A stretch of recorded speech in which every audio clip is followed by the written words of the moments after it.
and welcome. In this episode, I'm going to do something different from what I normally do. I received an email from a viewer who needs help.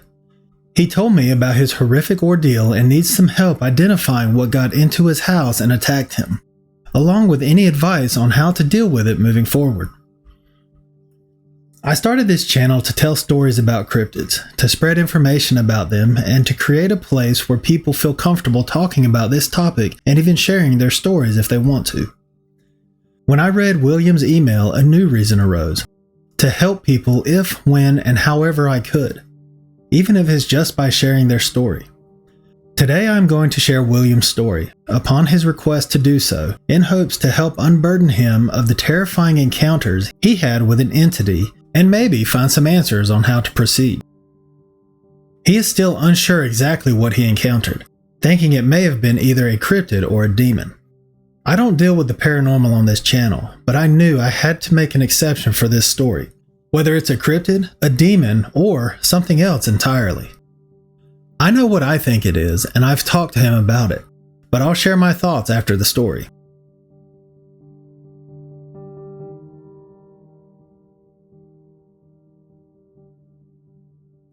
His email reads as follows.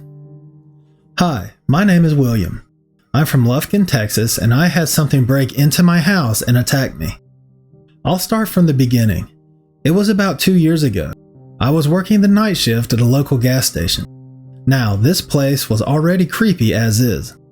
The night shift works alone, and only a single door can lock with the emergency lock buttons. The other door has to be locked manually. Lots of unusual paranormal crap happened at that place. I had a napkin dispenser fly off a table at about 2ish in the morning, landing hard several feet away from me. Other creepy things happened there too, like hearing voices or noises from the bathrooms when no one was in the building, or seeing the shadow outline of a man standing in your peripheral view.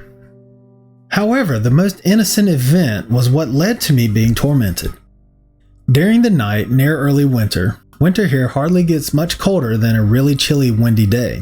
I was working said job, cleaning and doing my tasks so I could go home and get some sleep. Around 1 to 3ish in the morning, I heard a thud at the front door. I jumped a bit, thinking either a customer or such was about to come in. However, the door did not open. Curiously, I walked out from behind the counter and looked at the door. Sitting there was a massive bobcat, or what I thought was a bobcat. It had powerful, stocky legs and looked like it wouldn't break a sweat taking down a medium-sized dog. It stared at me before, and I promise on my mother and grandmother's graves, it smiled at me sinisterly, then calmly walked away. Now, in hindsight, I realized it was heading toward my house, which was only a short walk away. Backstory on my household. I live in a small white house, and at the time, my grandmother and grandfather lived with me. My grandmother having passed away earlier this year. Because of my grandmother's declining health, my grandfather slept in the living room near her to hear her if anything bad happened. I slept in the farthest room, close to a small patch of woods behind my house. That morning I got a call from my grandpa asking if I had come home early. I was confused as he knew my schedule and said I wouldn't be coming home for another 2 hours. He claimed that someone opened the door and, in my voice, told him that I was home and that I got to go home early. It stepped right beside where he was laying, on its way back toward my bedroom. I was confused but thought it may have been nothing, figuring he must have dreamed it. I was wrong. That night I was off work so I could get some sleep during normal hours. This was the first night it attacked me. I laid there almost asleep when I noticed something near the bottom of my door. I watched, thinking it was my dog, until my brain woke up enough. It was a dog's head, but not my dog's head. Instead, it was really patchy, skin tightly wrapped around bone, with black pits for eyes, even darker than the void around them. What happened next still causes panic in me even now. It crawled, body pressed to the ground like a spider, long clawed arms slowly pulling its grinning maw toward the side of my bed where I slept, the black holes fixed on me all the while. Soon, for unknown reasons, I passed out.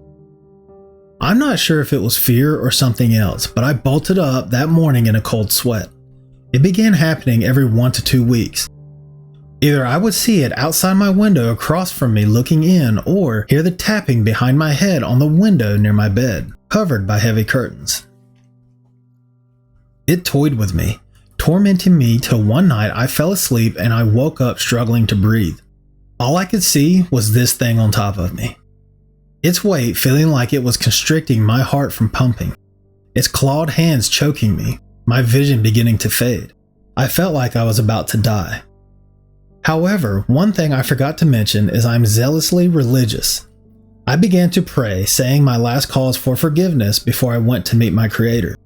In that moment, the attack stopped, and the creature was gone. I could breathe once more. The next attack was about a month later. I was laying in bed and flipped onto my side. There it was, sitting there, staring me in the eyes. What I affectionately called the stalker. It sat there and grinned. For some reason, I always had the feeling it wanted me to acknowledge it, and I feel I confirmed it when it saw the fear on my face. It grinned at me as if to say, "Gotcha," before getting up on bent, broken legs and walking out of my room. It became common for me to struggle to sleep, and it began attacking me even at my job. Across from my job is a patch of woods, and I swear I saw it watching me, always with those pits for eyes.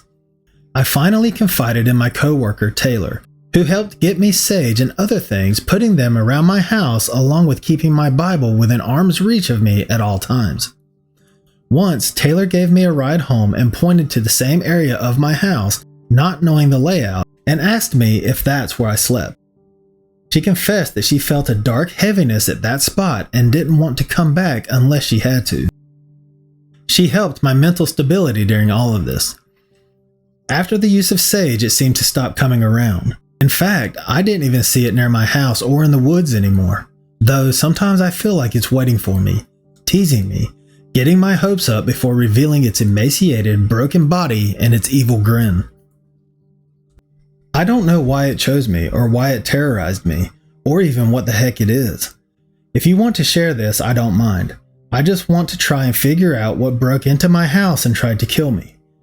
I'm sorry if the story is garbled, but I just broke down and decided to tell this story for my own mental health. I feel like I'm crazy.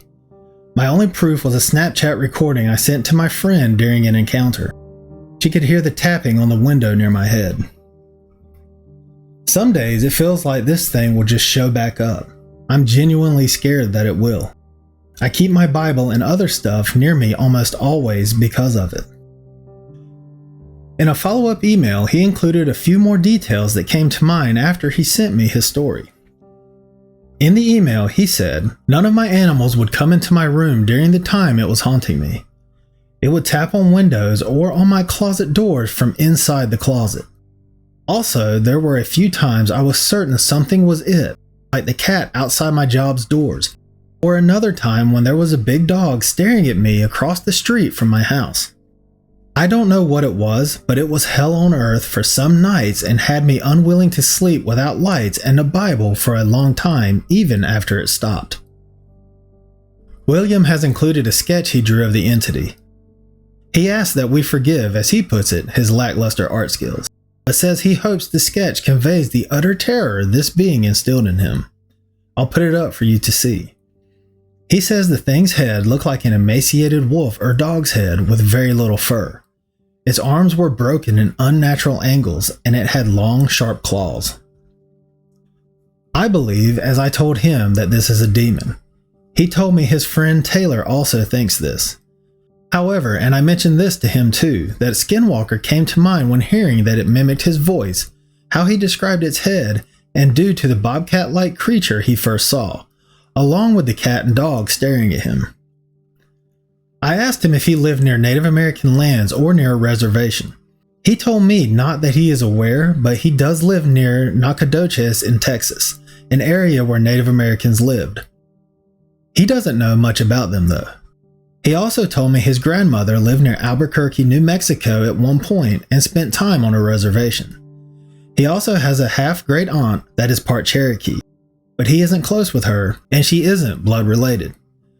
That said though, demons can also do these things, and just reading his story and looking at the sketch he sent me, I just got the feeling that he was dealing with a demon. My advice to him was to continue to keep that Bible close, read it, pray, and ask God for protection. I also told him to pray over his property and especially his bedroom, since there seems to be a dark pall hanging over it. Even his friend Taylor noticed this when she gave him a ride home, pointing to where his bedroom was without knowing the layout of his house. I know a lot of Christians will pray over the four corners of their property for safety and protection for their home and their land. I advise him to do this as well. And if worse comes to worse and this thing does come back, don't hesitate to use the name of Jesus to repel this being.